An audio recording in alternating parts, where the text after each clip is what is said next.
न्यूजमध्ये आपले स्वागत। शब न्यूज करिता मी सिमरन सय्यद। आज दिवसभराच्या घडामोडीतील पाहूया एक महत्त्वाची बातमी। मावळ लोकसभा मतदारसंघावर भाजपने दावा केला आहे।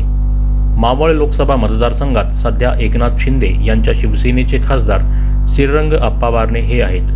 मावळ लोकसभेत भाजपचे 3 आमदार, 2 महानगरपालिका व नगर परिषद तसेच ग्रामपंचायतीवर भाजपची सत्ता आहे। त्यामुळे मावळ लोकसभा मतदारसंघात भाजपचाच उमेदवार द्यावा अशी मागणी भाजप वतीने होत आहे।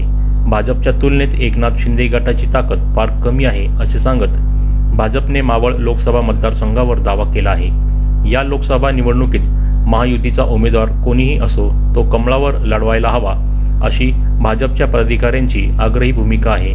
शिवसेनेचे खासदार श्रीरंग बारणे हेही जर भाजपच्या चिन्हावर निवडणूक लढविण्यास तयार असेल तर काही हरकत नसणार असल्याची भूमिका भाजप वतीने मांडण्यात आली आहे।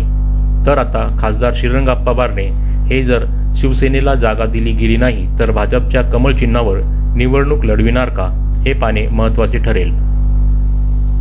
आपल्या शहराची बातमी मिळवा आता शबनम न्यूजच्या ॲपवर। शबनम न्यूज मीडिया ग्रुप वतीने आपल्यासाठी शबनम न्यूज ॲप तयार करण्यात आले आहे। गुगल प्ले स्टोअरद्वारे आपण सदर ॲप डाउनलोड करू शकता व शबनम न्यूजवरील बातमी क्षणात मिळवू शकता। मग वाट कसली पाहताय? गुगल प्ले स्टोअर ॲप आजच डाउनलोड करा।